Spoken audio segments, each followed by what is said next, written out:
Hey, what's up, everybody? Welcome back. Welcome back after a long hiatus to episode 39 of the Whistling in the Dark podcast.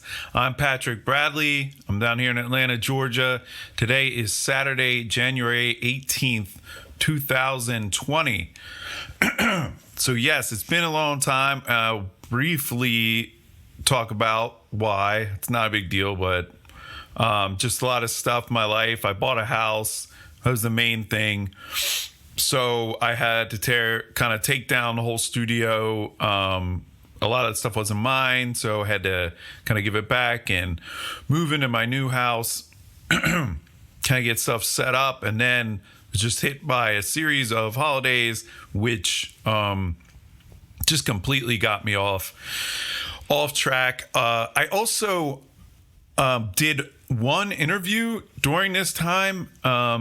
Actually, I may have even done an episode after that, but that I don't know if that will ever get out because we did it on video, and one of the camera feeds is like we have been unable to get it. So I feel like it would just look really weird because the whole thing was set up to go between two cameras, so neither one is set to see us both at the same time.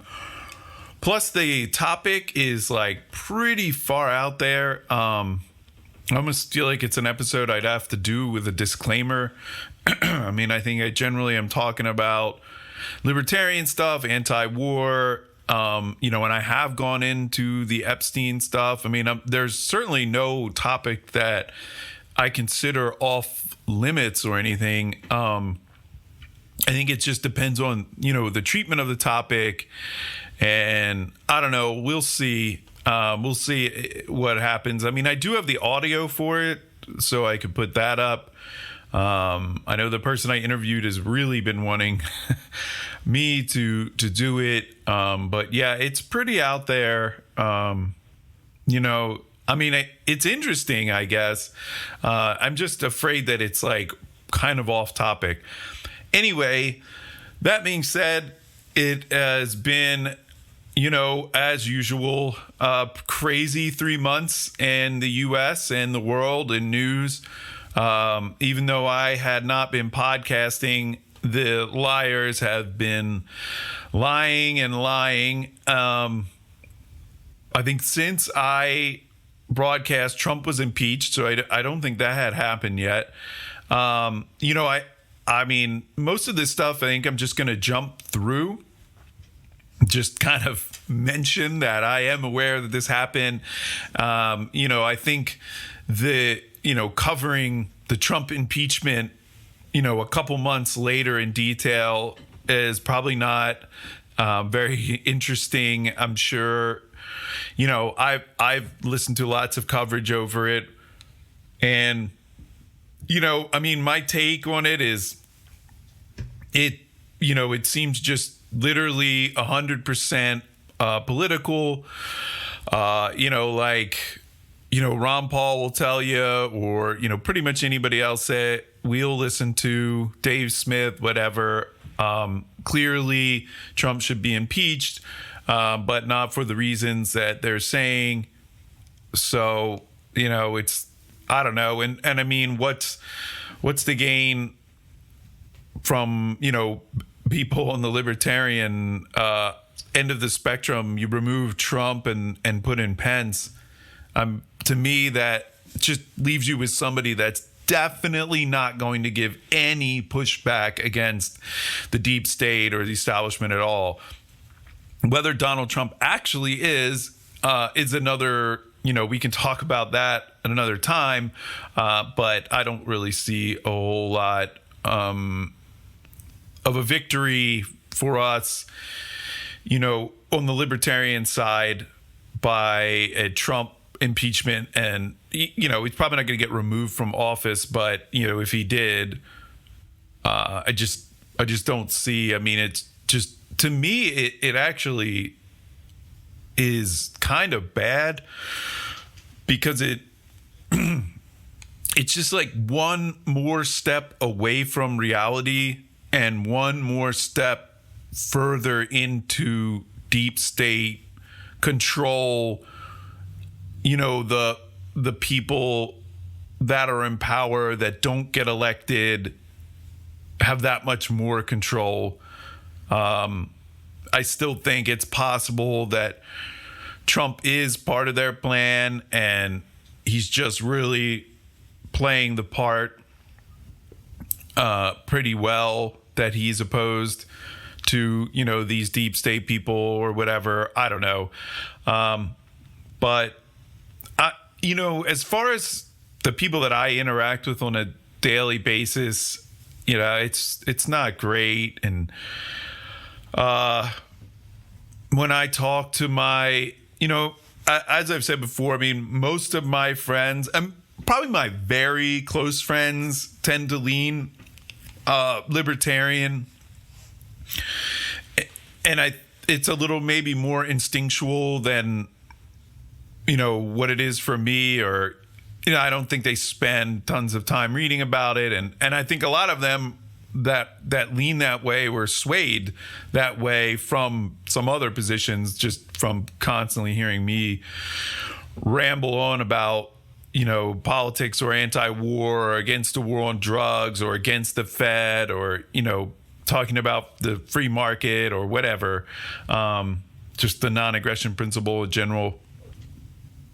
But outside of that, most of my friends are liberal, Democrats, even go as far as being socialist. I mean, it's become very, very popular, I think, amongst young people to be anti-capitalist. I really doubt they know what they're really saying, when they say that. I guess that they're, my interactions with young people that are anti-capitalist, they tend to have not deeply, considered this stuff yet. And I know for myself, I mean, I don't think I really formed any kind of stable opinion probably until my late 20s. And I don't know, when you see people in high school going out and protesting and everything, I just really have my doubts they have actually formed their own thoughts and looked at different competing ideas. I think they are just riled up in one direction. And it really makes me wonder about the 60s. I'm the tail end of Generation X. I was born in 77, graduated high school in 95. At that point, we, in high school, we had the Gulf War, or the first one, where it was mostly just bombing and stuff like that. And there were some other political things. I mean, I guess the Clinton no, that would have been after. Yeah, I mean, that was old Bush that did the first Gulf War. There's a lot of, the Iran-Contra affairs, just a lot of, all the stuff in South America and Central America through the 80s was while I was in school. But, I mean, outside of the Gulf War, and I do recall the Iran-Contras, I was pretty young. I just remember Oliver North, and I remember liking him. That's all I could really recollect. But I didn't have much of an opinion at all. I mean, the Gulf War was broadcast on TV, and I remember, and I may be conflating the first one and the second one. I remember Wolf Blitzer, that was the main guy. And I mean, it was entertainment. What I really remember as far as the first kind of negative feelings I had about it were a buddy of mine, his dad was a cameraman for, I believe, ABC, and he had a video, a bunch of raw footage, and some of it was from the Gulf War and the bombings of, I mean, it was like troops or whatever. Basically, it was just videos of a bunch of dead bodies just burned and, twisted and just totally mangled. And that was coupled with one of my brother's friends had been in the war, and I believe he was in a tank, we'll say battalion, I don't know, squadron. I'm not sure what the right terminology is for what he was a part of. And he said, I remember him telling us that basically they didn't fight anybody. They would basically become aware or some, they would see that there's some enemy, Iraq forces some number of miles away in front of them, and they would radio to the attack choppers, and they would just fly over, and whatever, 10 minutes later, just they'd fly back over them the other direction, and eventually their battalion or whatever would get up there, and everybody was dead. And he said essentially that was essentially what the war was like for him. And I was, really, those are my early impressions of the war, and outside of that, I remember hearing about Vietnam, and I remember Vietnam definitely because there were so many Vietnam movies, and it seemed like a big clusterfuck. Although, there was definitely a part of me that felt like I still definitely bought that the North Vietnamese were the bad guys. And certainly Iraq seemed bad to me. But these two things certainly affected me. And, it's hard to, I've never really tried to just go back and track. But I do think it's interesting. And I think it would be great if, we could better understand how we became anti-war and then try to replicate that and set up the situation that others who are not anti-war could move over to our side, and maybe we could help make the world a better place. But I do remember that, and I remember, feeling something weird about that.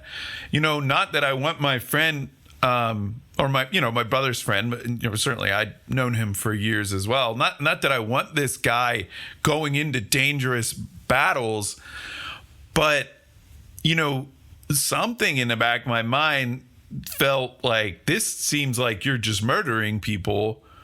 Where's the offense? Like where is the, like if they're just sitting there and then you're coming up and just murdering them and you're going in there, it just didn't make sense. And I don't think that I thought a ton about it, but I certainly didn't feel good about that. And I didn't like seeing all these bodies and everything. And then I can recall after 9/11, or on 9/11, 2001, my feeling, I was pretty late to even realizing what was going on. I lived in Philly, pretty downtown, near I could walk out of my front door and look and see skyscrapers not that far away. I could easily walk to them in 10 minutes or something. I remember after finding out, what happened, I didn't really have TV per se in our house. So I went to a friend's house and was watching the coverage. And this was after both buildings had collapsed. But I remember walking and just looking at the buildings, while I was going to the train. It's just fuck, man, I actually felt afraid, I could feel it to some extent, I mean, shit, it was all around Philadelphia. It was in like Western Pennsylvania and then north and south of Philadelphia.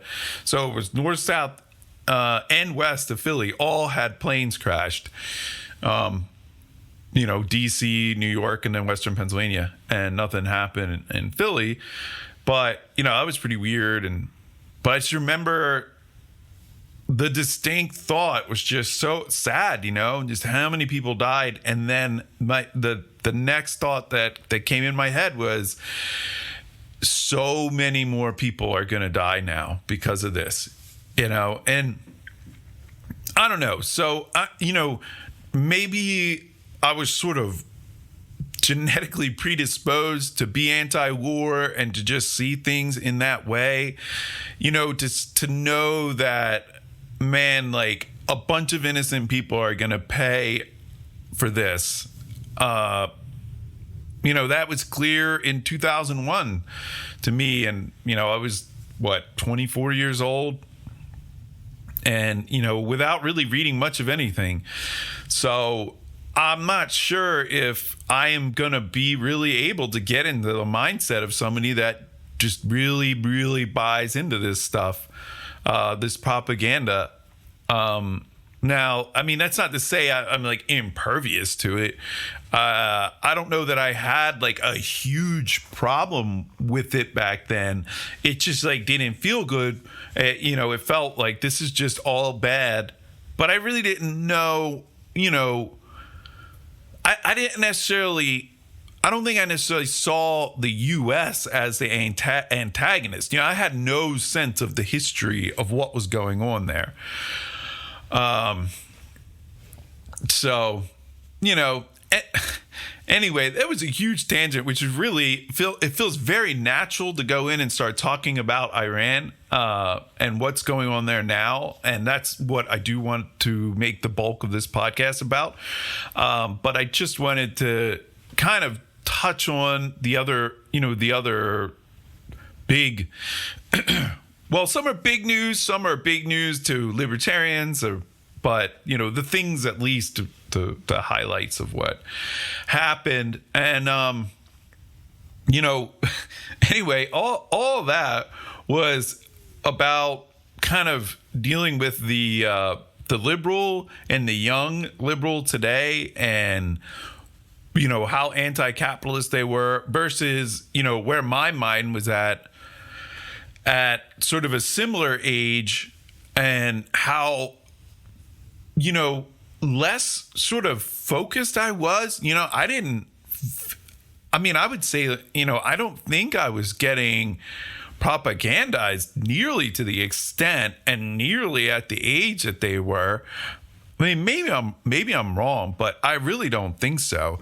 I don't know. I didn't have this intense hatred for the president or love. I mean, I think for Ronald Reagan, but then you're talking, I was very young, during that time. And certainly I liked that guy, but he just seemed like a father figure to me, who was just happened to be a kid without a father. So I don't know, he seemed like a really nice kind of older guy that I don't know. But anyway, and it's not just, so I actually wrote like a note about this at some point.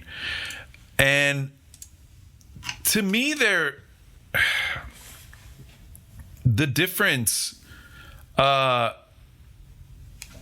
number one, I think that younger people are more heavily propagandized than they were, about like politics and stuff. And people claim that this is a tactic of the left, like they are trying to lower the voting age because just, the idealism of the communist or socialist message is powerful, or it's powerful to an idyllic mind. Somebody, because you're basically just saying, hey, we want poor people to have a guaranteed place to live, guaranteed health care, guaranteed school, a guaranteed job, and the alternative is that they just die in the streets.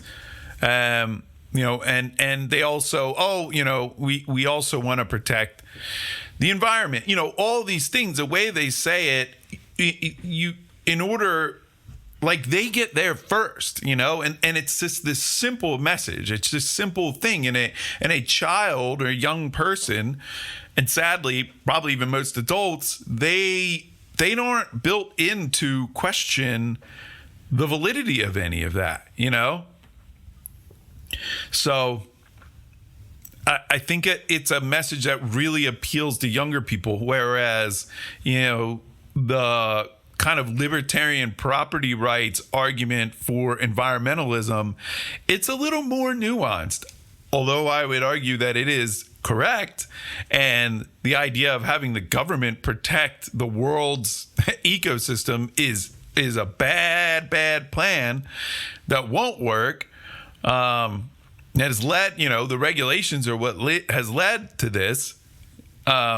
People not being able to protect their own property, or not being able to own property, having gigantic, parts of the country owned by the government and not by private property or private ownership, or, leads to really damaging the environment. So, but anyway, this is not the time for this argument. But I also see, older friends of mine that should, at this point, at least in my opinion, be able to question and at least dig a few inches beneath the surface, but they don't. And I see it in really, really clearly, I think, in this impeachment and the Russian investigation with Trump. By any objective measure, the Russian investigation was a complete failure. They absolutely got nothing on him, but liberal friends of mine, older ones too, will chalk it up as a success because of the indictments. All of the indictments, right, have nothing to do with Russia interfering with the elections or Trump working on behalf of, a foreign country. None of it. It's all basically they withheld information from the investigators, which were investigating a fictionalized offense. So I don't know how. I really don't know, like, the mental gymnastics that are required. Well, there's no gymnastics, right? It's just like nothing. They're just like blobs on the couch. Their brains are. They may have physically fit bodies, but their brains are just 1,000-pound blobs that never, ever, ever get off the couch. And that's, to me, there's certainly a big health crisis in the United States because we're just fatter and fatter. And I'm certainly helping that statistic get worse. But to me, that, there is the analogous brain corollary in the United States, and I'm sure at least across the Western world, where it's the equivalent. Nobody works out their brain. Nobody exercises critical thinking. I'm not saying nobody, but less and less do. And what passes as critical. And now there's like, it's like to me, it's like critical thinking with guardrails, where it's like, okay, well, now here we'll present to you this one expert that they've like handpicked to further, push their push their idea on you, but just to make it seem like, oh, well, this guy has a PhD in some science, so this must be true, as if there aren't, hundreds of thousands of scientists in the world, or whatever, maybe even millions. I don't know. I can think of over the last couple months, Dave Smith did an episode where he was examining this kind of year in review on, I don't know if it was the show Meet the Press or something. And it's, all this stuff about, fake news and all these, like things like that, and where they just paint, the right as the source of all this, as Trump of all this, and they bring on people to talk about it, but they literally never, ever bring one single person onto the show to challenge anything that they're saying. But it's like sold to you as if this is like the real press now. Like now we're dealing with these people are just like beyond reproach. You cannot question their integrity. These are the real intellectuals. Their opinion. You if you are a smart person, if you're a good moral person, then you have to have the same opinions as them. Anything other than that, and you're either dumb or you're a racist, and you're a Nazi. Pretty crazy. And so, that's the thing. It's like at every level, it's just dumb. But they dress it up a little bit differently. And so, I read Meet the Press every Sunday morning at 8 a.m. Most of the, stupid, whatever, fat rednecks aren't even awake yet, or they're probably getting ready to go to church. Stupid Christians. So, you got that, or I read the New York Times or the Economist. Oh my God. There's no more like fucking pseudo intellectual fucking publication, I think, in the world than the Economist. So, I'm not saying, I'm sure smart people. I'm saying the readership of The Economist is, that's tough. They're tough to deal with because, man, they are so fucking sure that they are smart and so self-assured that they're right because they read The Economist. Nothing could get past that. And anyway, and I think this, they don't want to read an old book. They don't want to read something that like Mises wrote in like whenever Mises was writing, early 1900s or something, because people think that everything's different now because now there's computers and somehow, economics, the laws of economics don't apply or they need to be reworked or something. I don't know. That's how they will start to argue about how robots now are going to take over the world, even though, you've had robotic assembly lines for how many years? I mean, literally my entire life, I think. I don't know. Maybe in the 80s it started. Somehow people have still managed to make jobs and people have taken them and worked them and been paid. So the young people, the propagandizing, and then there is, so I was thinking back to the 60s, right? So it's like the 60s, when I was young, we really, at least, me and my friends and stuff, we really look back to that as like super fucking cool. And the 80s, growing up in it seemed kind of cheesy. Like the 60s, man, they were out there fighting for something, making super cool music. Just people like Jimi Hendrix and stuff. And I mean, it just seemed like this purpose. They're fighting for civil rights. They're fighting to, get out of Vietnam, all this stuff. And, it seemed so righteous and awesome. And so I wonder now,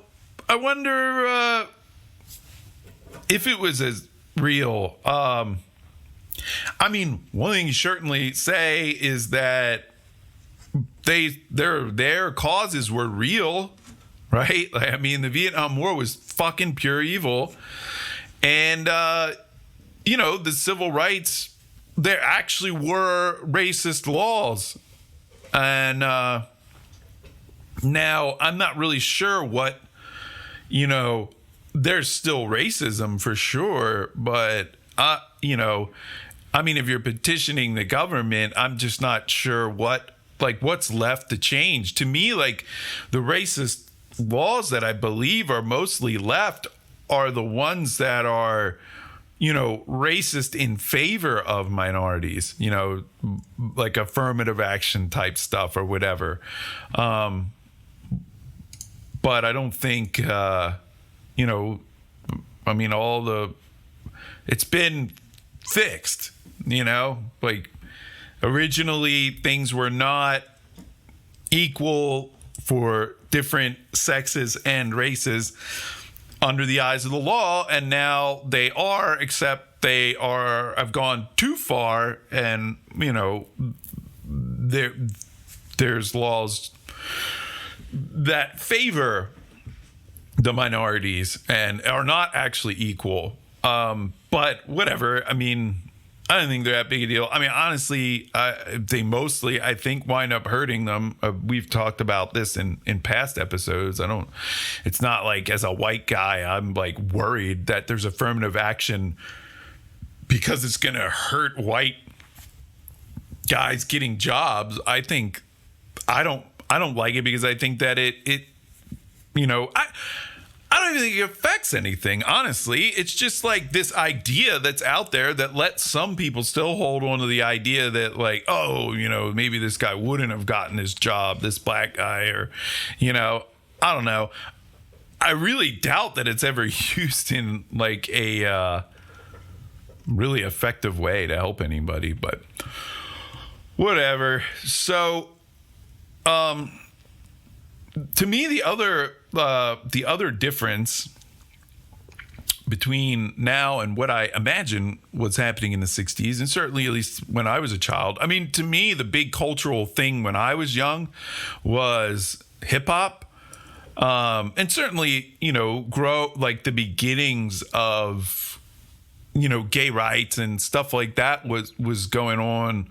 I think it was already pretty well on its way by the time I was, in high school. But, I don't recall people in high school being like openly gay.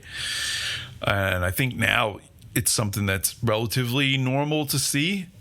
So I'm sure there were people that, whatever. But the hip hop revolution in music, to me, was the big thing, and it was a real I don't know. I mean, I guess race was at the forefront, and maybe it's just my experience because I was so into hip hop and everything, and still am to this day. But that certainly was not accepted. The media wasn't in the 80s. They were still, attacking NWA and whatever, all this stuff. Now, I mean, now hip hop's very mainstream and, whatever, but back then it wasn't. But the culture that these young people are getting kind of propagandized into, to me, it's already the mainstream as far as, what's on CNN. It's not radical to be pro, trans, children. I guess that would be where I would, start to have some maybe controversy with it. I definitely don't like the idea of forcing people to put any type of bathroom into their establishment, but that's just the libertarian in me. But you can't make one for 52 genders, so you can't have somebody have 52 bathrooms. So then I guess that whole crazy argument where it's like, well, now they all have to be all gender, and then that kind of makes it like, okay, so now they have to be a bunch of individual bathrooms instead of like two big ones. Whatever. I mean, but it's so like tiny. And again, in the 60s, they're trying to stop the Vietnam War. In the late 2010s, they're trying to get bathrooms changed to being all gender. That's what the young people are fighting for, while there's an actual genocide going on in Yemen and a whole bunch of other borderline genocides in the Middle East, all the result of the U.S., if not like actually being, done by the U.S. military themselves, So, that's a big difference. And the things that they think they're so wild for are like straight up mainstream. CNN, NBC, Meet the Press, whatever. They're all down for everything that it's like they're just anti-Trump. That's whatever, or like anti-Republican. But that's not, I don't know. To me, and you're young and you're fired up, I just think you would be a little bit more than just like a lockstep Democrat, especially when the Democrats are war hawks, like they're just fucking neocons, and they change like a little bit of the window dressing. It's the same thing. And, I've become aware recently that some people that I just assumed everybody knew what a neocon is or what I mean by that. But apparently I'm getting a little bit older than I realized. So a neocon is a neoconservative, and this is no like official designation of them or description, but it's essentially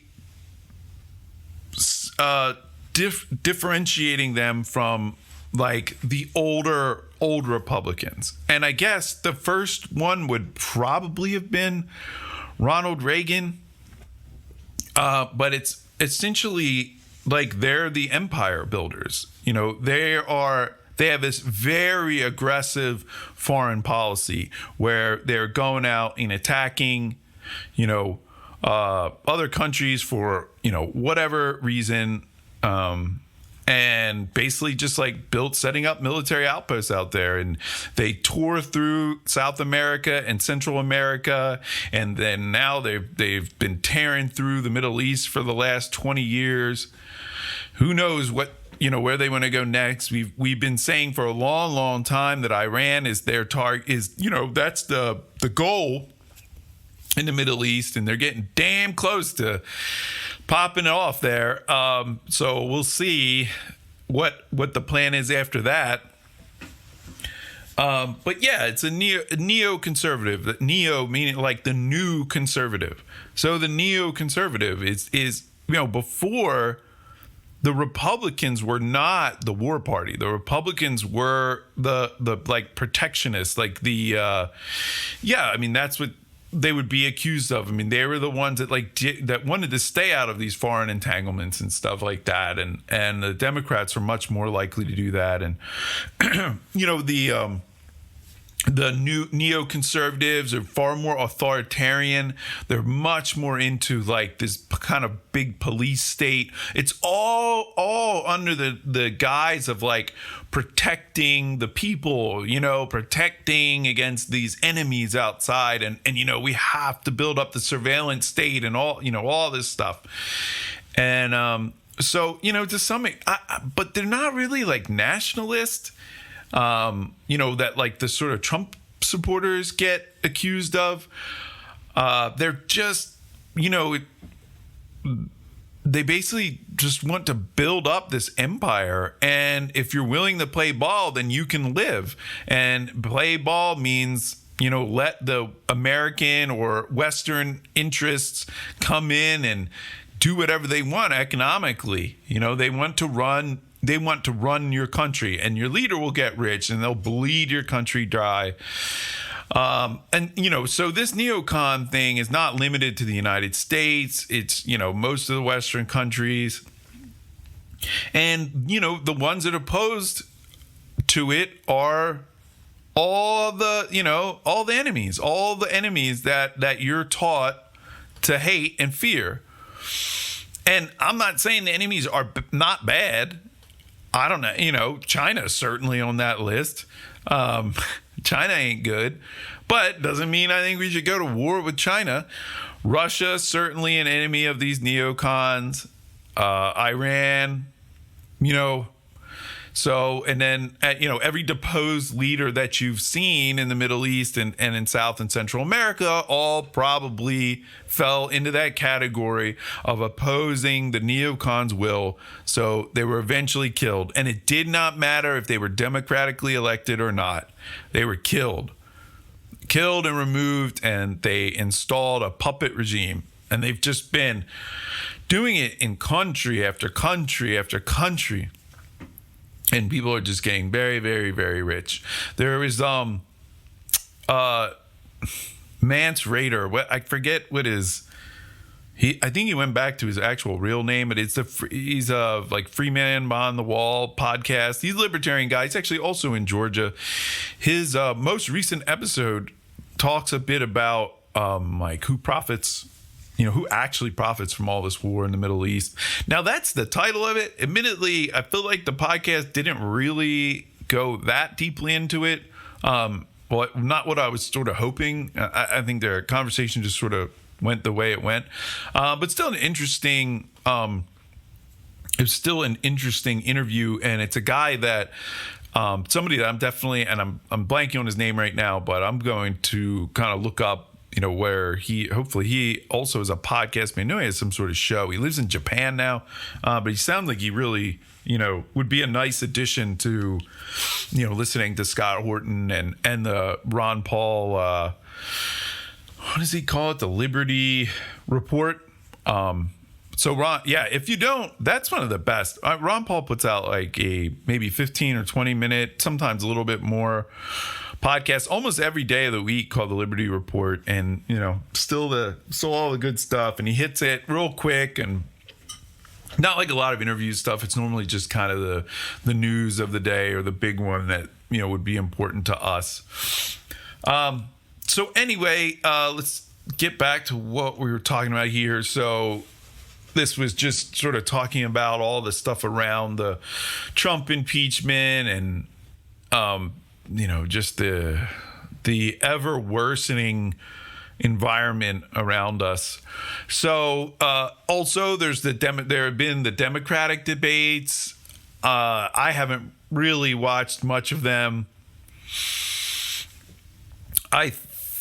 For most of the time Biden had been leading, and I believe that Bernie's been getting a little bit stronger. I think Elizabeth Warren is probably not going to be the candidate.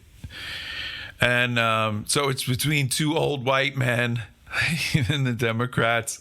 Man, I mean, they talk so much shit. And then now they're just deciding between two old white guys. It's so funny. I mean, like, I don't give a shit, but I'm not the one that's out there fucking constantly denigrating old white men. And then that's who your party puts up there. I mean, like, what is going on with that? How? I mean, is that like what?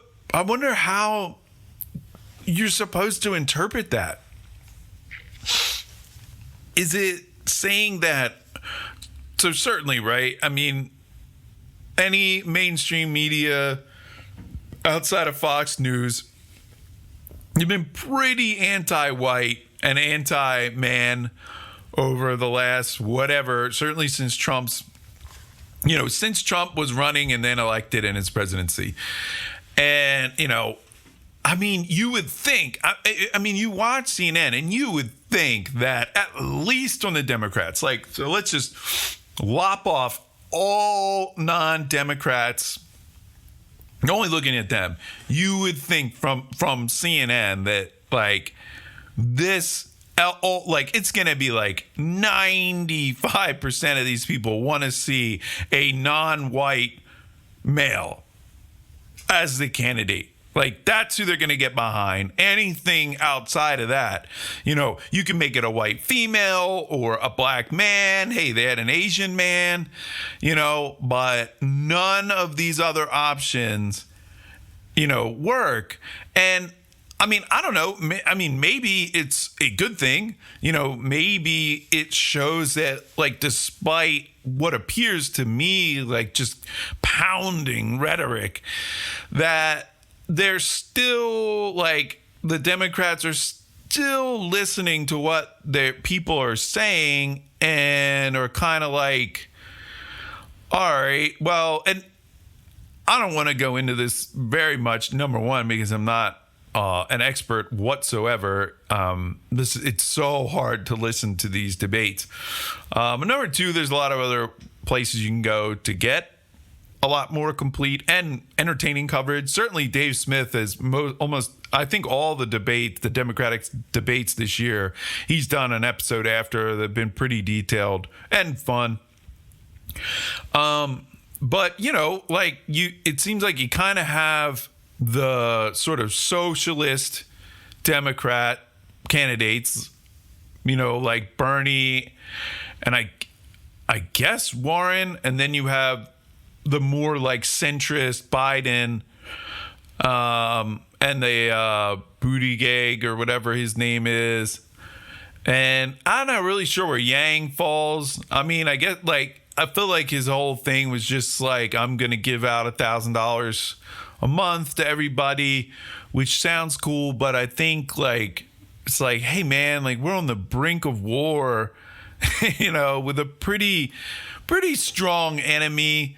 Like, let's hear about that. And, it's something that, and this is essentially Dave Smith's take, on it. It's just like, it seems like it's Bernie's for the taking, and it just will depend on if he's sort of willing to actually say, like, the truth. And, because now it's, because of the Iran stuff, it's becoming a little bit more cool to be anti-war. Obviously, Tulsi was too anti-war for them to stomach. But, once you get into that area, Bernie,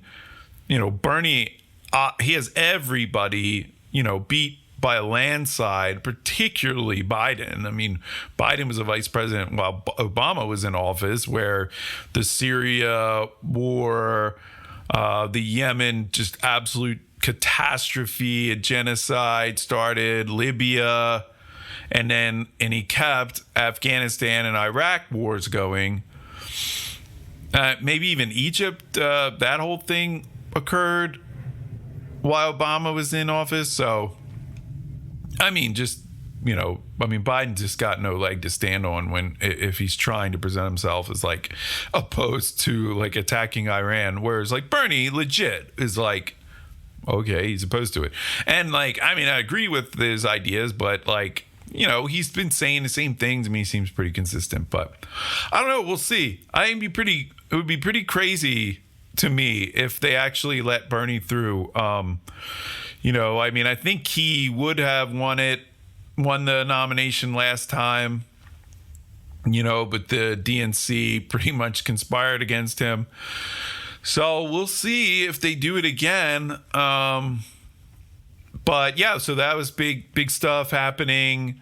As far as, like, election stuff, or just, political parties, there is a Libertarian Party, and it's been kind of a nightmare.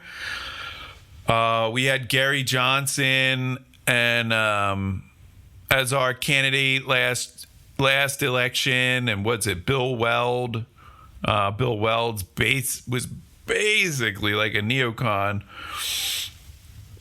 And let's see. So there's also it's Nick Sarwark, who's like the head of the Libertarian Party. I don't know what his position's called. Maybe it's called the president or something. But anyway, these Sarwalk and a lot of people, they kind of represent this. They call them the left libertarians, and so there was sort of a movement from like Tom Woods and then Dave Smith and Scott Horton, and then I guess, a number of other people that have pretty significant voices. Probably the most popular voices in the libertarian movement, as far as the size of their following. And they, want to bring, they basically are saying like, fuck this. The Libertarian Party's like completely lost its way. Like, we're not even, like, our candidates aren't even clear on like being against gun control anymore. And they sort of fumble around with like foreign policy and anti-war. And we either gotta like step up and change this, or we're gonna like lose the name libertarian altogether. So they've decided to join the Libertarian Party, and they're really trying to get their listeners and stuff to join as well and vote, in the upcoming elections or whatever, however you do this. And they are backing a particular candidate named Jacob Hornberger. And so if you are a libertarian and if you do buy into the non-aggression principle and, the Austrian theory of economics and all that stuff, Hornberger is pretty good. I mean, he's not like a total voluntarist or anarcho-capitalist or whatever. But he's pretty similar to Ron Paul, and I think in most of his views, and I listened to a pretty lengthy interview he had, and I thought he started off a little slow, but by the end, I was really into him. I think he has a way of, expressing, the sort of the libertarian position and the libertarian values. And that to me is kind of the most important thing, is that, we're not like, the Libertarian Party's not electing somebody that's going to become president of the United States. The Libertarian Party's candidate for president right now is just our most visible, proponent of our philosophy. And I think first and foremost, the person has to be able to communicate these ideas, and they got to be strong on them. They don't have to be electable. They're objectively not electable because they're the Libertarian Party candidate for president. So, Gary Johnson was an idiot. I don't know if he is dumb for real, but he's not good in front of the media, and he's not good in debates. And so, I think putting somebody like this up, and then the other people are not even good on like issues and stuff.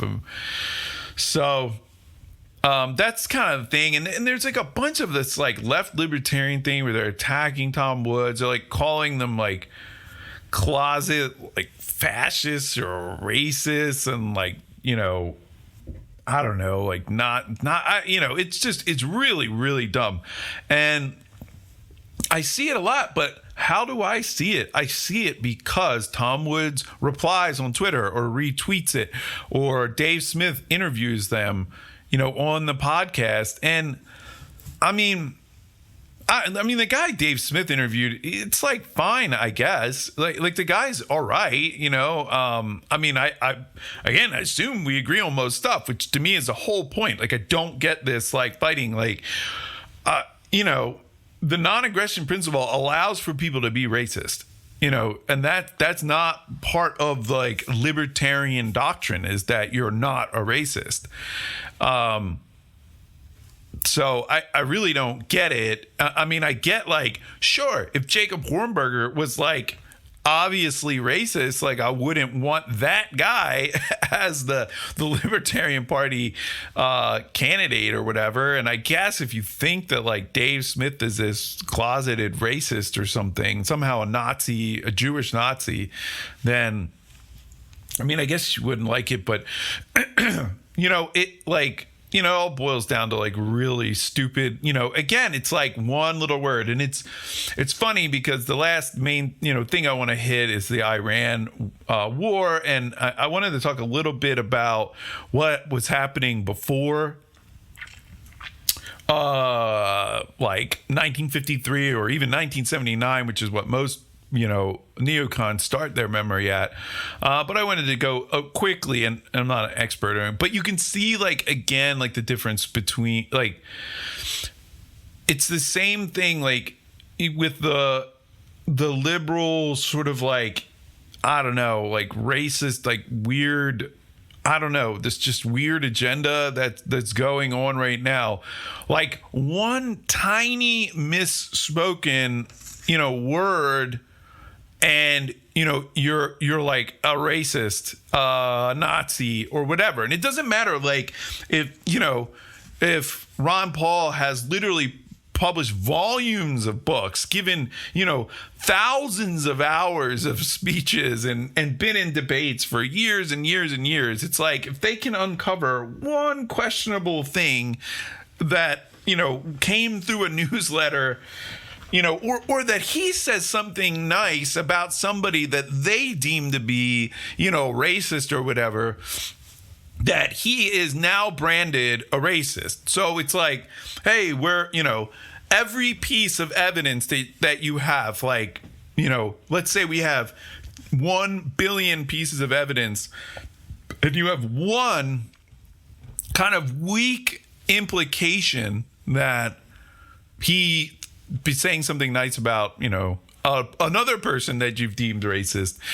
Like, there's no like legitimate way that then you throw out the other billion pieces of, like, non-racist, like, beautifully crafted, like, anti-war, anti-Fed, anti the war on drugs, all that stuff. It's just nonsense. And so I think that it's almost, to me, like pandering to even just talk to them.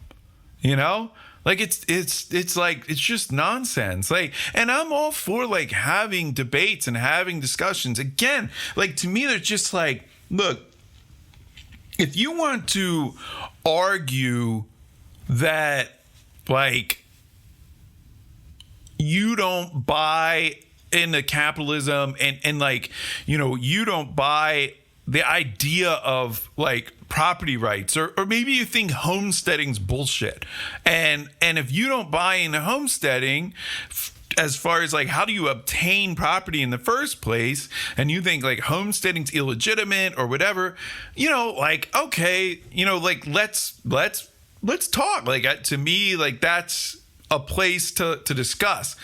But if you don't even fucking appreciate or even understand, like, what are the underpinnings of any of this stuff, and you're just sort of shouting that somebody's racist because they said something positive about another person that you think is racist, and by the I don't know, some property, you've attached that tag now to them. I mean, it's just like, I don't know, there's a difference, like, I'll listen to Bernie Sanders talk, I guess, like, he's consistent, and I don't agree with his policies, but, like, I believe that the dude's, like, thought about it, that he's not just completely going off half-cocked. And and some of the stuff I agree, like, at least the dude's anti-war, at least to some extent, at least. So that's just kind of how I've been thinking about it. I mean, it feels almost like these like left libertarian people are like honestly, like, almost like plants or something. Like, is this just, I mean, so I follow, like, one Antifa page and, like, a Portland one, and it's like ridiculous. I mean, the like the way that they twist every story that comes out to benefit them, it's pretty, it's pretty shocking to watch from the outside. And I mean, I wouldn't put it by them to, like, try to infiltrate, like, the libertarian movement and spread their, like, message, I mean, I feel like there's a pretty long history of like communist tactics like that, and they're pretty into, like, actual communism, like, so I wouldn't be, I don't know. I mean, otherwise, I don't really know. Like, I don't know how you dig Rothbard and have that click, and then, like, become like this weird thing where you don't care about the fact that somebody is anti-war on drugs, opposed to the Fed.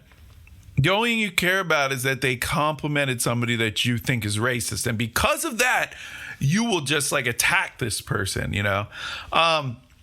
But these people have like no following, nothing. And the reason that they have any more following now than they used to is because Dave brings them on his show and interviews them. And now, like, I don't know how many hundreds of thousands of people Dave has listening, maybe a million. I don't know.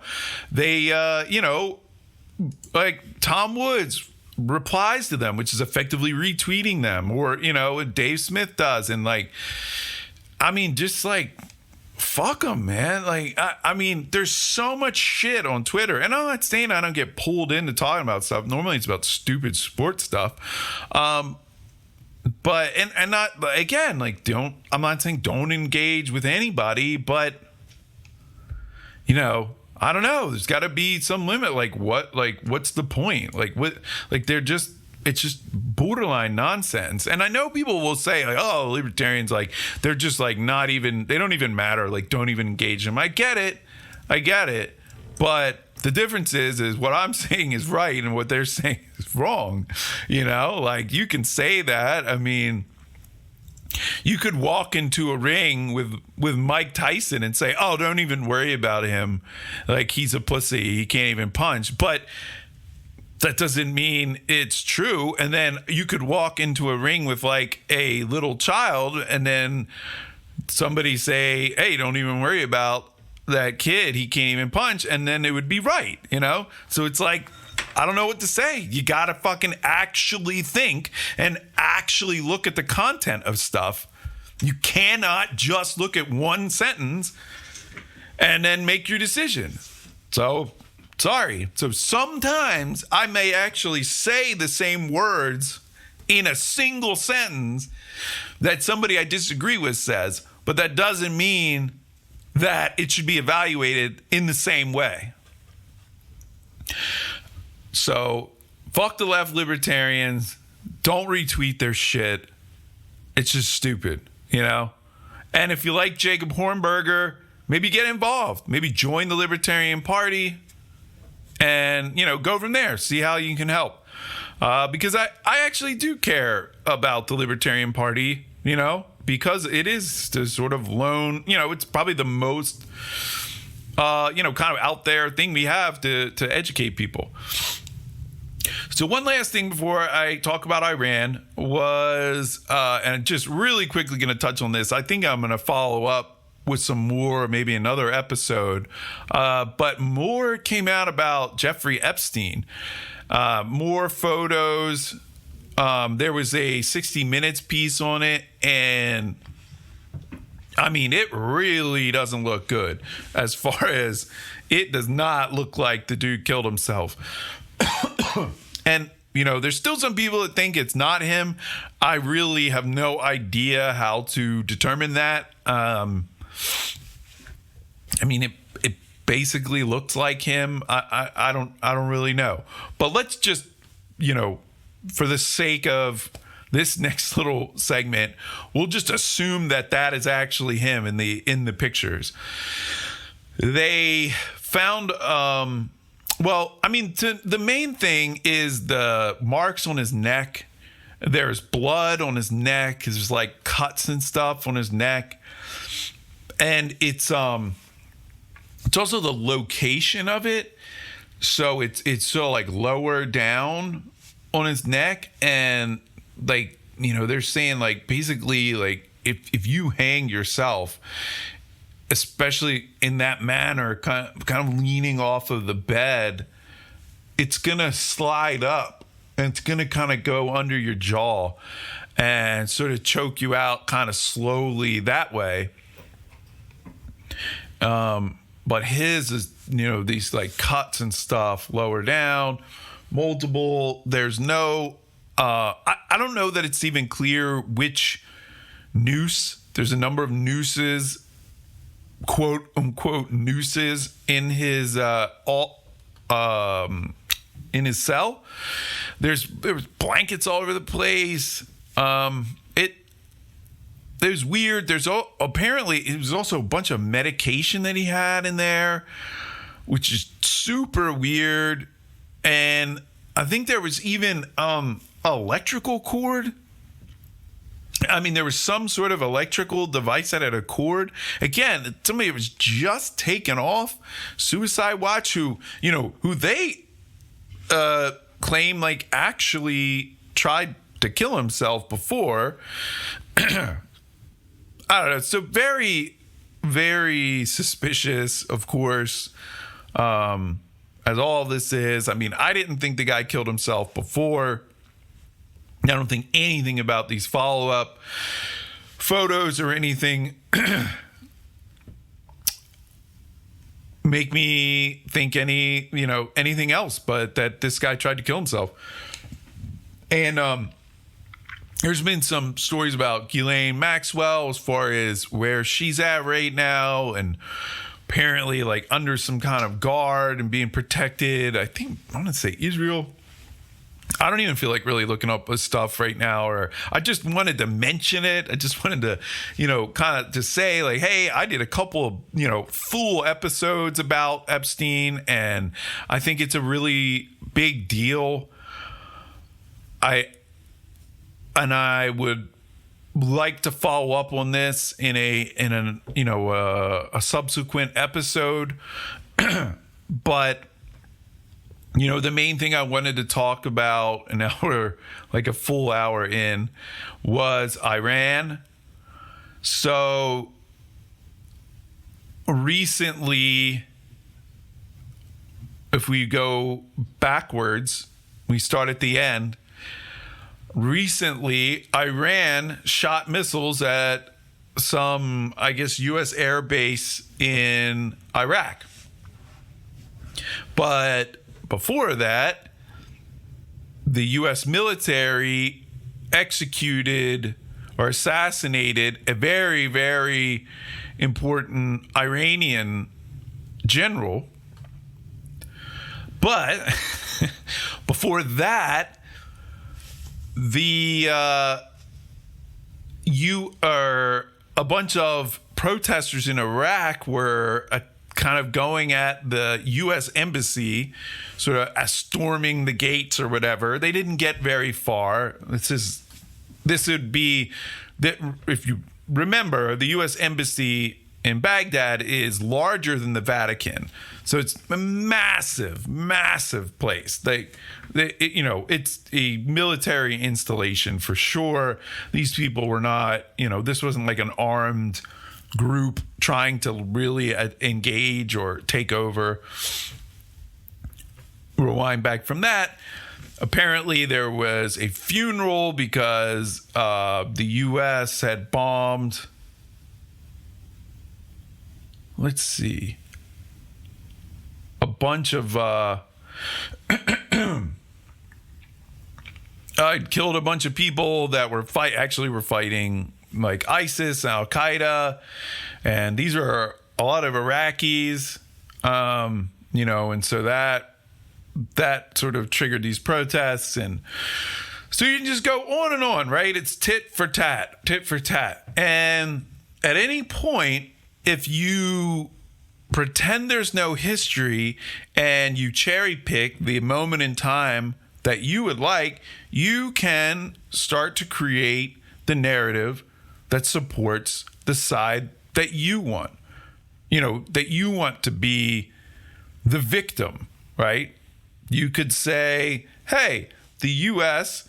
was peacefully sitting in their embassy and a bunch of people attacked it. So they, fired back and they attacked. I mean, it's tough to definitely, it kind of falls apart pretty quickly because it's like, what, the people that they killed or not the people that were protesting and sort of throwing rocks at their embassy, but whatever. And certainly on the Iran side, you could just say, oh, they killed, this general and Soleimani or whatever his name was. And so that's why they fired the missiles. So, a lot of people say, well, the neocons will talk about how Iran has been, this big supporter of terrorism all across the, international terrorism, an enemy of the United States, an enemy of Israel for years and years. And they'll point back to the hostage crisis in 1979, and so they'll try to start, history there. And they'll point to a bunch of random stuff, which Scott Horton will easily poke holes through like 99% of that. Iran is given credit for a bunch of stuff that they have nothing to do with. One of the big ones is the war in Yemen, the civil war there.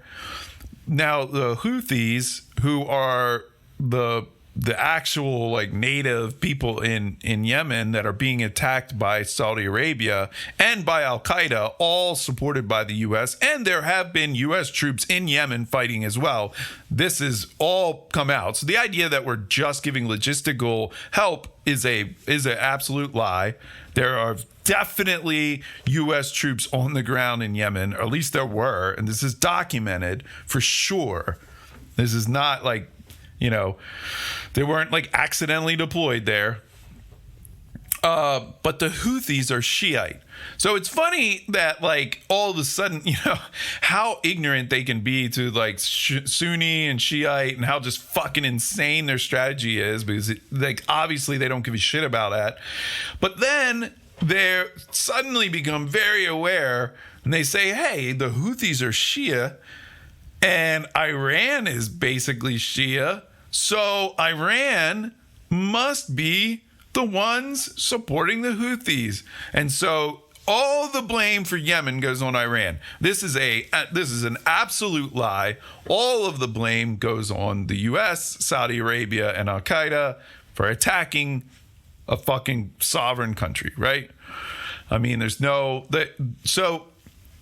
anyway, Iran and the Houthis, over the years since the war in Yemen has been going on, have begun to cooperate to some extent, or at least have some communications. But it's not the same group. It's not, it's not that this is it's not an Iranian-backed revolution, which they'll try to tell you that it is. But things like that. So they'll say stuff like that, and it's, nobody can really argue about that unless you're like Scott Horton, right? Like, unless you just like happen to know all of the fucking details of the Middle East. But, I think you can also do a little bit like higher level analysis, which I always sort of lean on. The fact is that we're over there. They are not over here. The United States military is invading these countries. These countries' militaries are not invading the United States.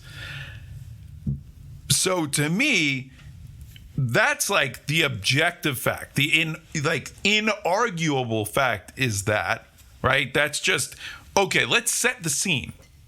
Now explain this scene. To me, the onus of proof is on the United States to show how they are justified for doing any of this stuff. And then you find out it's just all lies. I mean, the Afghan papers, I don't think even me in real life, like I've barely even like gotten into them, but very, very damning. And, the other thing was WikiLeaks about the Syria chemical attacks being completely bogus. The whole UN. So WikiLeaks released all these documents about UN inspectors, the ones that actually did the inspection, and none of them found that there was chemical attacks, and it was all like suspicious and whatever. And then the actual report came out, and none of the actual UN inspectors that actually did the inspection were part of that report. So it was a completely fabricated report. Syria did not gas its own people. That's the take-home message. That was a fucking lie, like blatant lie. You know what I mean? They're just piling up to the ceiling, right? Weapons of mass destruction, yellow cake uranium, bashing babies out of incubators. That was the old one, right? That was from the first Gulf War. What else do we have? I don't know, man. There's a whole bunch of them, a whole bunch of lies, and they just grow and grow, and they never ever stop. And the Afghani papers, or the stuff that came out about the Afghanistan war, it's just bananas. I mean, you have like generals saying from like early on that they just had no idea like what's even the goal here, and they're lying about it. Oh man, there was something.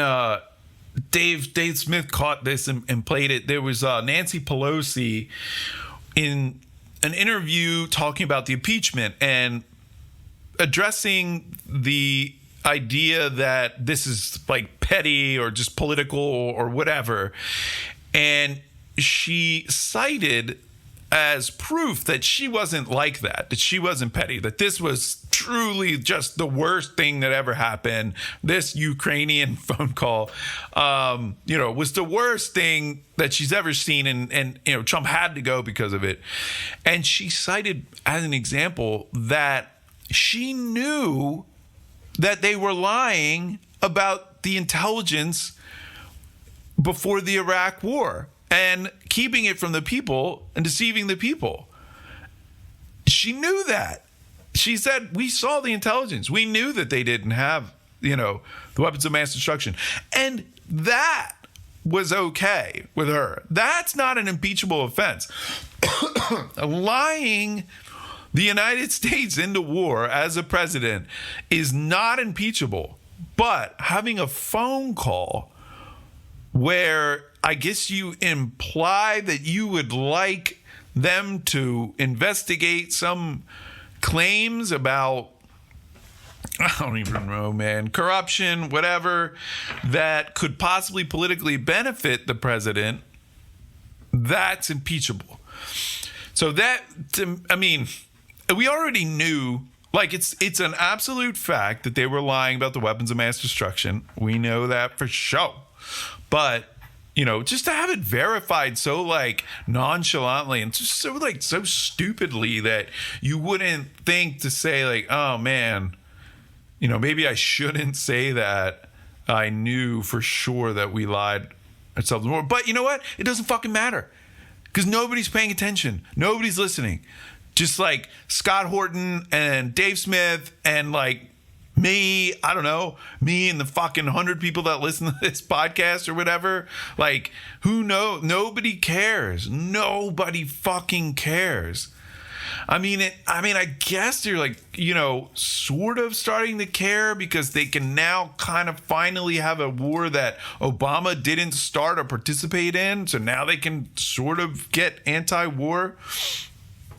But they don't fucking care. And they definitely don't care about like the previous, pattern of lying, because then they would have to admit that, Obama was part of that as well. And they can't. So anyway, the, all these lies and then here we are again. So I remember a while ago seeing a documentary, and I don't remember what the actual overall subject of it was. I don't think it was like Iran, but I'm not totally sure. But they did a pretty extensive section of the documentary on Iran before 1953, which was the coup led, by the CIA that took out their democratically elected leader. And so it was a lot about that and about the coup and about the CIA stuff. And I think it was Alan Dulles. I think he was a big part of this. And it was a lot about like, this is where these types of tactics were really first tried out, and then they've used it over and over, throughout the world, particularly South America, Central America, and then, you probably in Africa. I'm a little less aware. I mean, I know Somalia, this is an absolute nightmare. But I'm not sure if we actually deposed a democratically elected leader there. But something I was thinking about, it's like, I tend to, when anybody brings up Iran, I kind of say, well, I mean, in 1953, the CIA led a coup and a disinformation, program to get rid of their democratically elected leader, and then installed sort of some puppet that was there for a long time, and and we were definitely there before then or whatever. So I'm sort of starting history at 1953.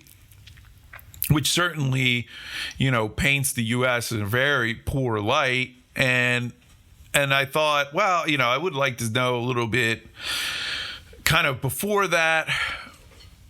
I even left a comment on Scott Horton's page asking him if he had any recommendations of episodes that he had done before.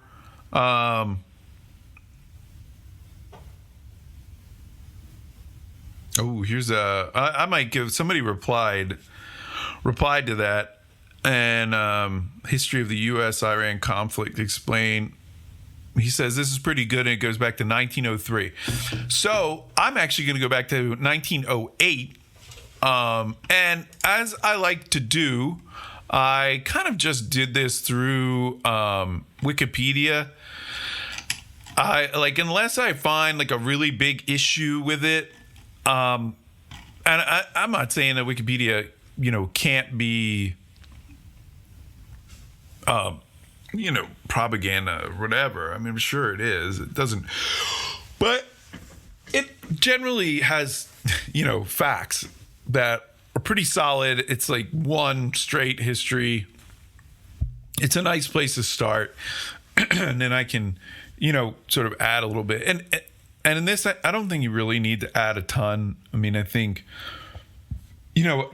once again, you go back further and you see that, oh, wow, look, it's the United States and it's England. It's actually some Russia, too, and stuff. But it's all there. It's all inside the borders of Iran. Where am I seeing, Iran took some island in the Caribbean or something, that and tried to set up a colony there, or whatever. I mean, there's nothing. It's just Iran inside of Iran getting fucked with by the U.S. and Britain and, their allies. So I thought this was a good place to start. Oil, well, actually, they said petroleum, was discovered in 1908 by the British, and this created intense interest in Persia by the British Empire. So that was the first thing I thought. And that, that's kind of it, right? I mean, there you have it. I think that without some sort of strategic reason, nobody gives a fuck about Iran, right? So during World War I, the country was occupied by the British, Ottoman, and Russian forces, but was essentially neutral. So, and you actually find that in World War II. They were just neutral. So in 1919, after the Russian Revolution and their withdrawal, Britain attempted to establish a protectorate in Persia, which was unsuccessful. So, let's see, where am I at here?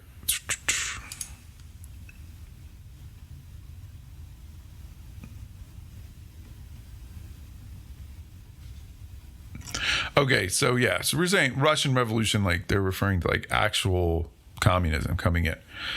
So after the Russian Revolution and their withdrawal, Britain tried to establish a protectorate. So I guess tried to make it like one of their fucking part of their empire, and it didn't work.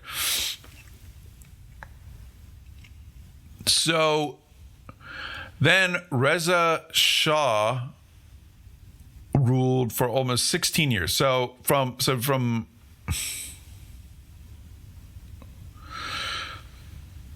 around 1925, this Reza Shah ruled until September 16, 1941, when he was forced to abdicate by an Anglo-Soviet invasion of Iran. This was a joint invasion of Iran in 1942 by the United Kingdom and the Soviet Union. Crazy, right?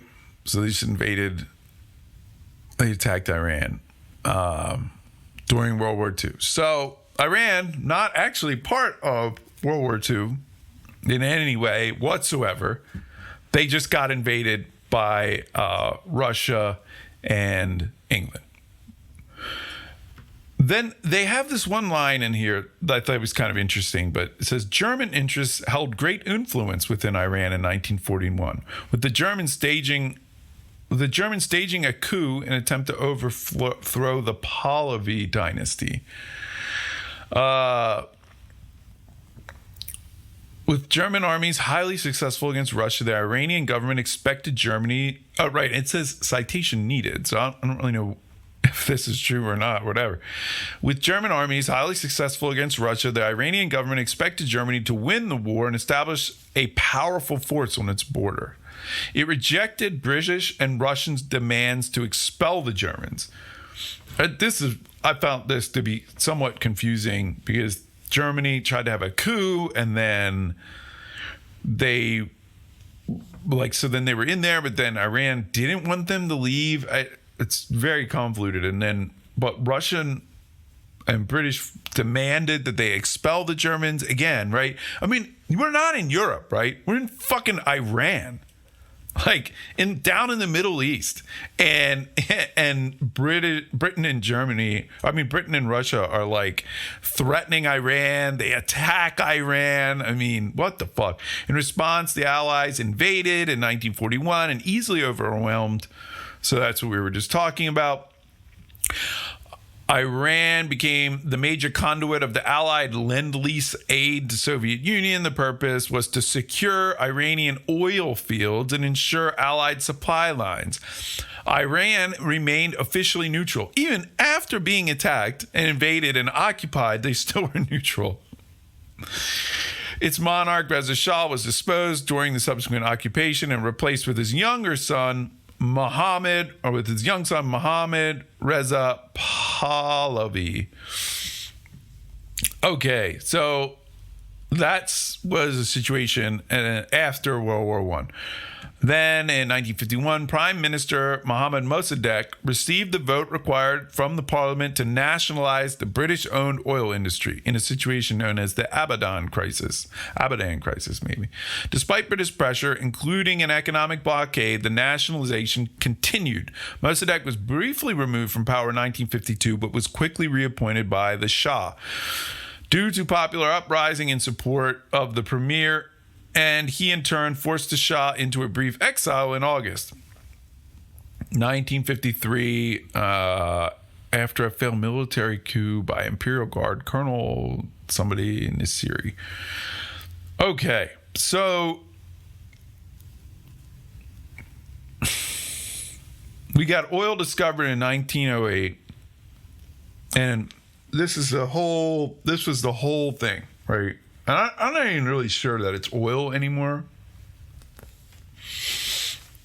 But this is the beginning of it. And the British, like BP is their company. And they had like a bunch of, basically just had control of all the oil fields. And then Mossadegh nationalized them. He said, fuck that. This is Iranian oil. And I mean, I'm not sure how BP exactly acquired this. Maybe they just bought it. I mean, to me, from the libertarian perspective, if somebody sold them the oil fields, then, great. Then that's fine. And no, I don't agree with them nationalizing it.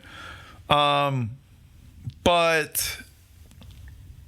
the British government also had sent troops in and attacked this country. You know what I mean? It's, and I don't know that they bought it in the first place. I mean, Britain is pretty imperialistic. I mean, so I'm not sure. So maybe we should, at some point take a little time before 1908 and try to see exactly how did the BP gain control of these oil fields in the first place. I mean, I think if it's something like, hey, they had a really shitty leader that just basically took some under the table money and gave them land, well, that's pretty illegitimate as well. So anyway, so where are we at here? So we're right at the coup, 1953. So we just basically got a little bit of background to it. Not a single piece of that background makes the case for the United States whatsoever, right? I mean, granted, it's mostly Britain that's the problem, but, and Russia or whatever. But the point is that Iran is just sitting there, just taking fucking shit from everybody, right? Or from at least a few very powerful countries. So shortly thereafter, on August 19th, a successful coup was headed by retired Army General Fazlollah Zahedi, and it was organized by the United States CIA with the active support of British MI6, known as Operation Ajax and Operation Boot to the respective agencies. The coup, with a black propaganda campaign designed to turn the population against Mossadegh, forced Mossadegh from office. Mossadegh was arrested and tried for treason. I think he was not actually killed. He was just locked up or something, or I think they said house arrest. Anyway, so Iran was ruled as an autocracy under the Shah with American support from that time until the revolution. Pretty wild, huh? So they just put a dictator in place. The U.S. fucking just forcibly removes the leader and puts a dictator, and who is very friendly, to the U.S. and I'm sure Britain's interests.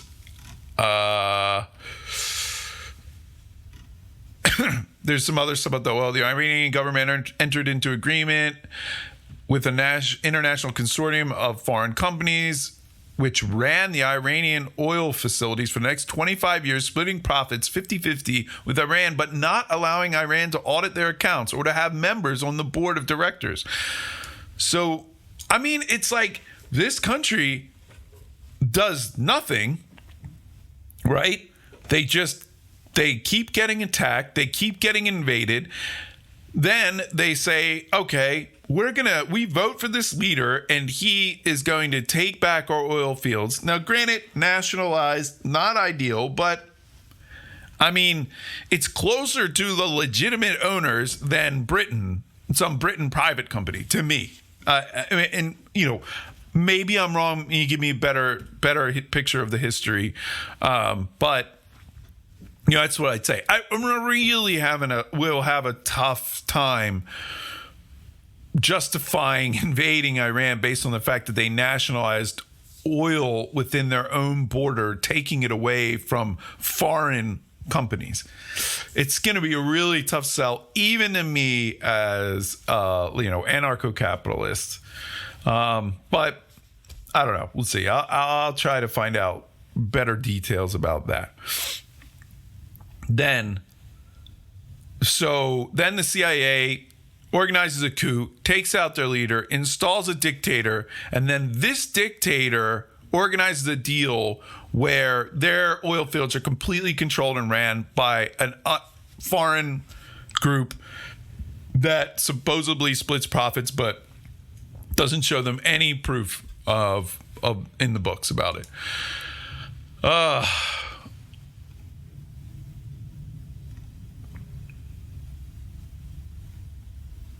All right. So what happens after this? So the Iranian Revolution, also known as the Islamic Revolution, was a revolution that transformed Iran from an absolute monarchy, which is what the U.S. had installed, to an Islamic republic under Ayatollah Ruhollah Khomeini, one of the leaders of the revolution and founder of the Islamic Republic.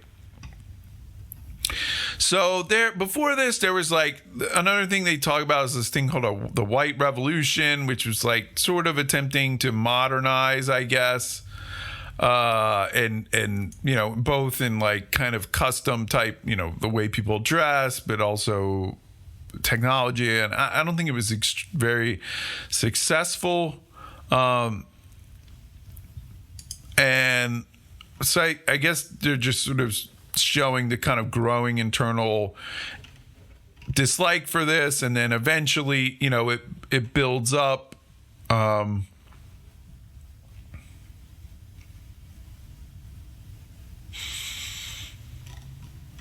this this revolution where they actually kick out.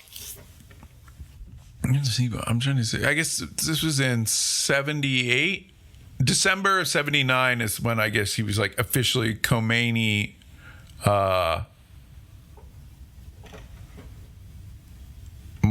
officially becomes the leader. So he leads for 10 years. And the big thing, so now we've gotten to the hostage crisis, and this is what everybody talks about. Or all the neocons, everybody that wants to paint Iran as this evil country.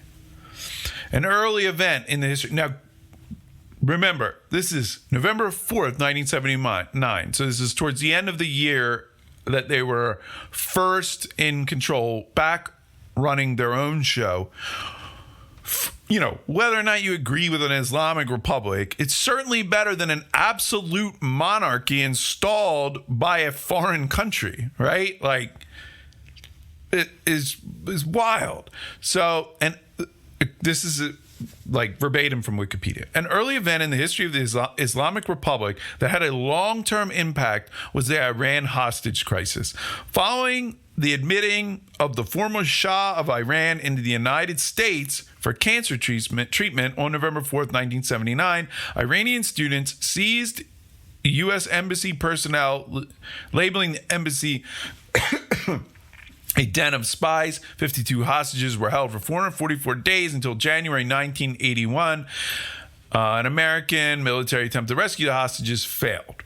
Okay, so this was like a year after, or a little less than a year after the end of the revolution, where they had their own country, and then the U.S. lets the former, I guess, dictator or monarch into their country, and they get some students get super pissed and take hostages for more than a year.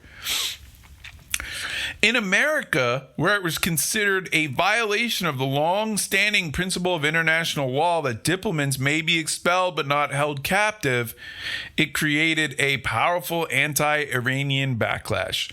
And this is what I mean. I mean, the double standard, and this is in Wikipedia, right? Like, so this is more of the subtle stuff.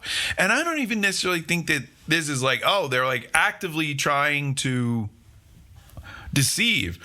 This is the way I think most people in the United States think. That it's like, it's like the same thing I was saying with Ron Paul. It's like you got a billion pieces of evidence of him being this just like defender of the libertarian, philosophy and the NAP and anti-war on drugs and everything. And this one kind of small thing the other way, and somehow this one small thing, and you throw everything out.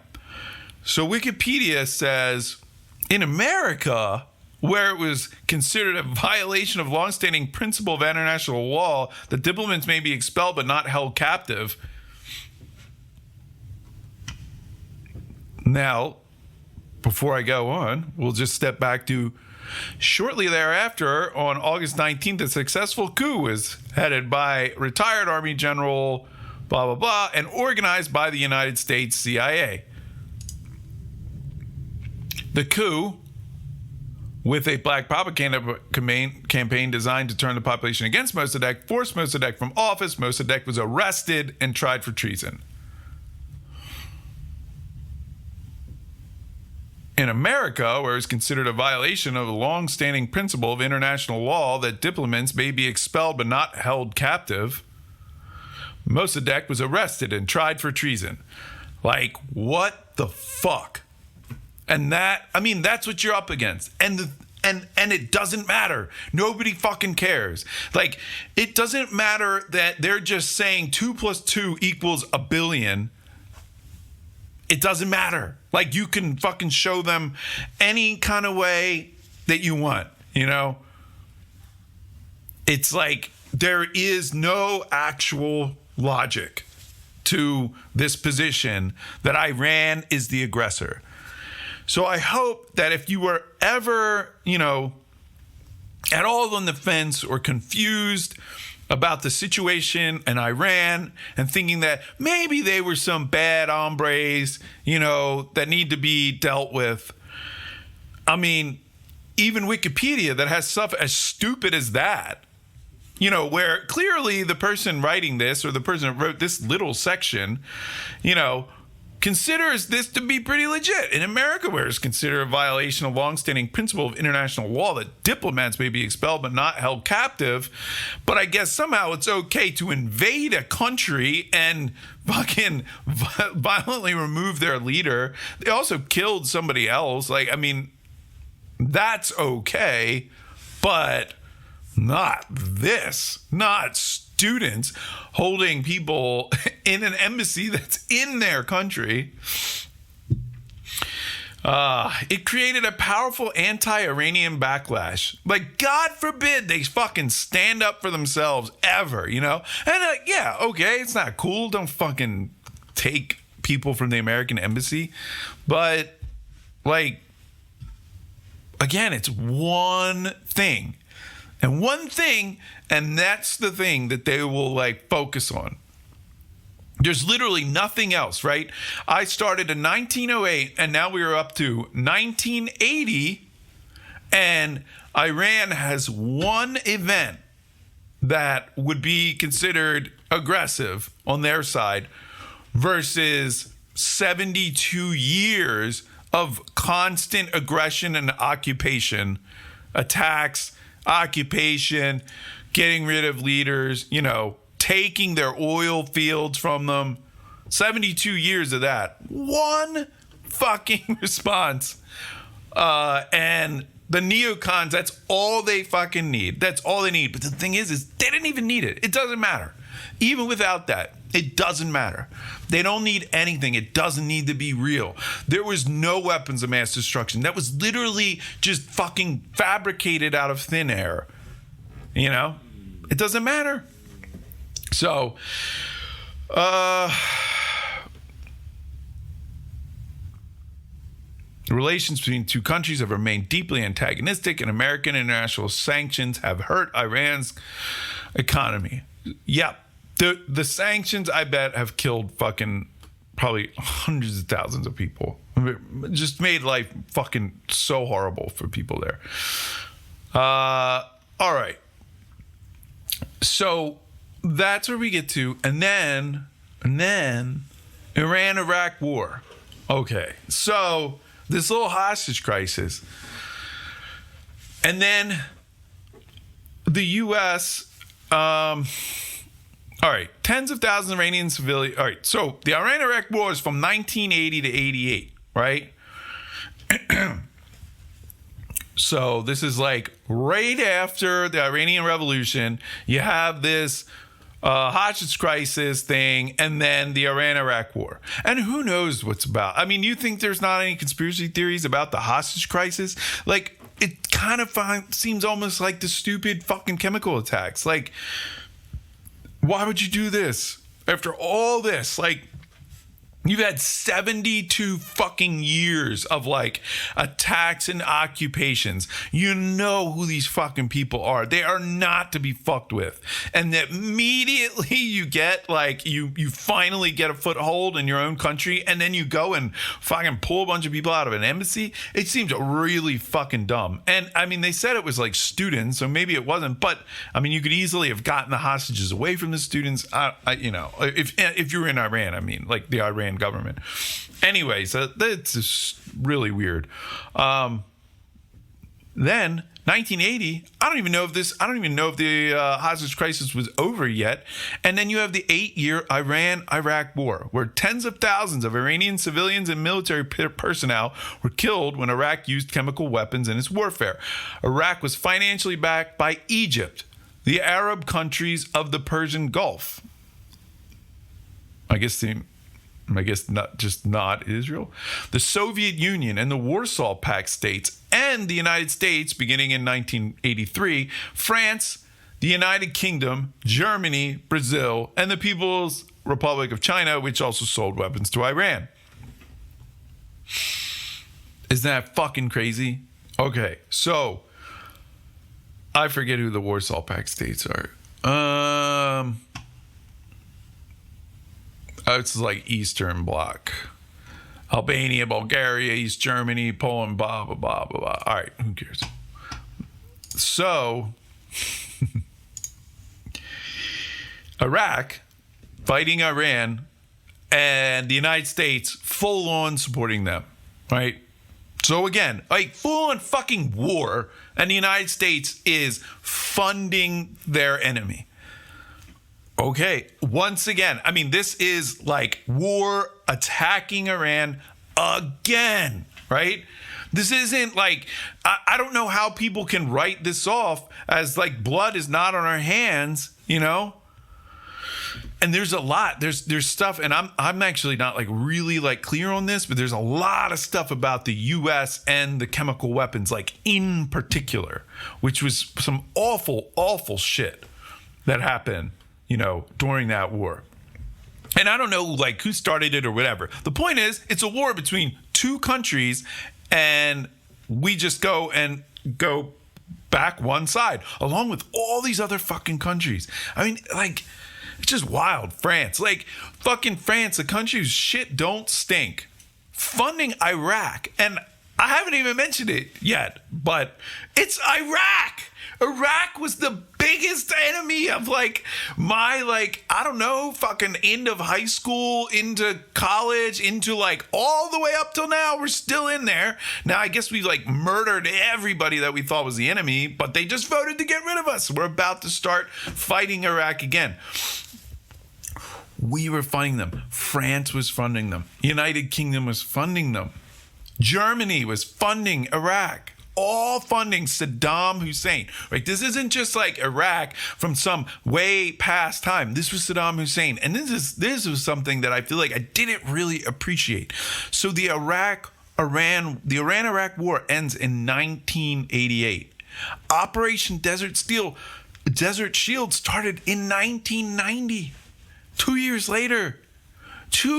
later, we go from funding Iraq and backing them in the war against Iran to attacking them in 2 years. And this is what Scott Horton's talking about. Like, there's no way they didn't know that taking out Saddam Hussein was going to make Iraq friendly to Iran. I mean, there's no fucking way that they like didn't see like, hey, Iran's enemy, Saddam Hussein, who they warred with for 8 years, now we're going to go and attack him and take his regime out and install a fucking Shiite, like where they have, and they always say super majority, which I think they mean more than 2/3 of Iraq is Shia.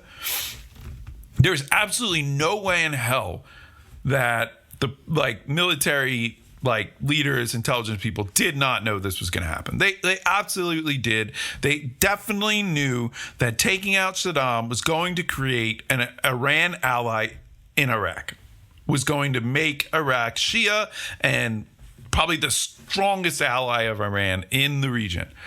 Why they were doing that, I don't know. I don't know that any of it matters to them. Like, I really don't know. I think they just want to keep it going and make money. They just they make money. This was from that Freeman Beyond the Wall. It's like Peter Quincoes or something now. He used to call him Mance Raider though. But anyway, he's all up on the libertarian scene. I mean, he's a pretty big podcast if you don't listen. But his episode just the other day, was pretty cool. And one of the things the guy was talking about was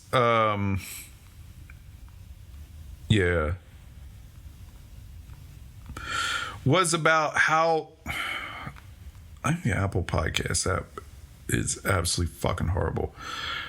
Ryan Dawson is who he had on.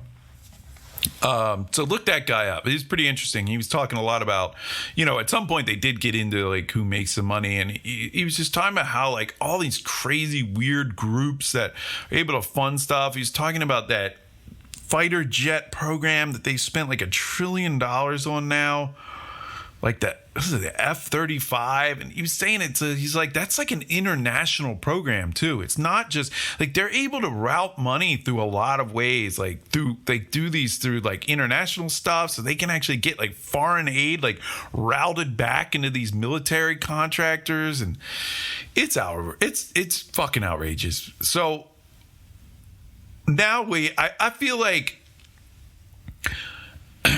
when you read through all that and we talk through all that, the history of Iran, we went from 1908 to the beginning of Desert Shield in 1990. And I mean, I think it's pretty naked, the insanity of this. That there's this country that is just, been attacked, invaded, occupied, leaders overthrown, students take hostages from an American embassy one time. Sounds like they didn't kill anybody, and somehow they're the most evil, country known to man. We're actually neutral during World War I and World War II. Didn't stop them from getting attacked though and invaded by the Allies, not the Axis. The Allies attacked a neutral country, but it doesn't matter, right? I mean, and this is like, to me, this is like the slam dunk for the libertarians, and how like anybody that isn't anti-war is fucking racist right now. Like, you don't even consider these people human if you're not against this. Like, you're not thinking about it. And like, honestly, like, I don't see any way around it. Like, dude, if this was a white country, if they were mostly whites, people would not be having this. The left wouldn't be having it. The right certainly wouldn't be having it. And you know what? The libertarians still wouldn't be having it, because they don't fucking care what color, what race are inside of the country. We just don't. It's the non-aggression principle. We just don't want people getting fucking murdered. Fucking like peaceful people getting attacked. That's the thing. And we're not judging it based on race. But, there were some other neutral countries that didn't get attacked. I don't think they were filled with non-whites. So, I don't know. So that's the big news. To me, the biggest thing, because when you get down to like Trump, like I'm out on Trump. I think he's been absolutely horrible. I recently heard, I don't remember who was just recapping, but they just did a real quick, recap. And yeah, Trump sucks. Trump has absolutely been terrible in the Middle East. Everything's worse except Syria. And I don't know, maybe he's prevented us from going to war with Iran, which obviously is a huge deal. And I don't know, you know what I mean? I don't know what he's up against. And I guess it's still better. Like if Hillary Clinton was in there, we probably would be at war with Iran already. And just, fucking hundreds of thousands of more people would be dead. And another country that's like pretty legitimate would be just completely fucked. So, I mean, but, there's more troops in Iraq than there were, I think, when he started. There's more troops in Afghanistan. I guess there's less troops in Syria. And Yemen is at least the same. I don't know if it's worse. It's the same. Somalia, I think there's more troops now in Somalia than there used to be. I mean, it's not great, but, I guess it's like, it's going to be hard to really say he's as bad as Obama or as bad as Bush or as bad as what I think Hillary would be unless a new war does start. I mean, to me, that's like, saying there are, I'm trying to think. I mean, yeah, okay, so there are more troops in Afghanistan right now than there were, but I just don't.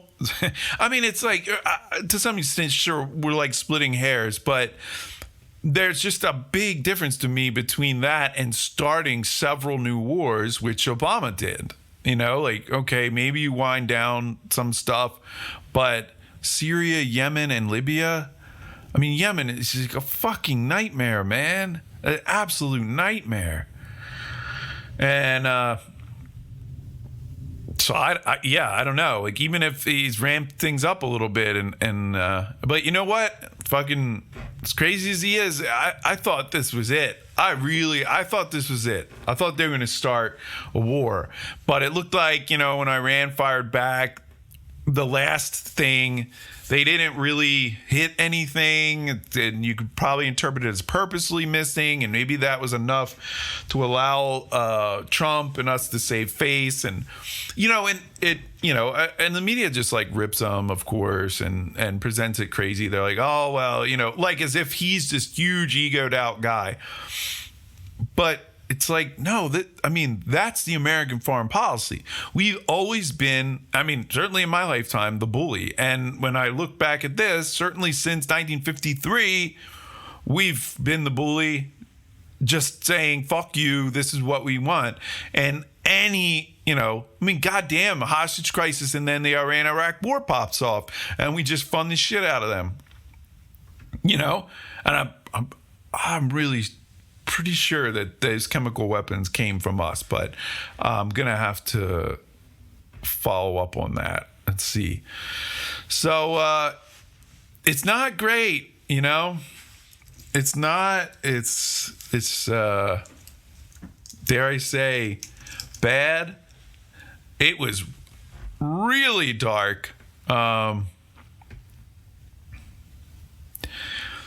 And, something that gets us also to now is there's probably a whole history on like the lies around nukes, Iran getting nukes.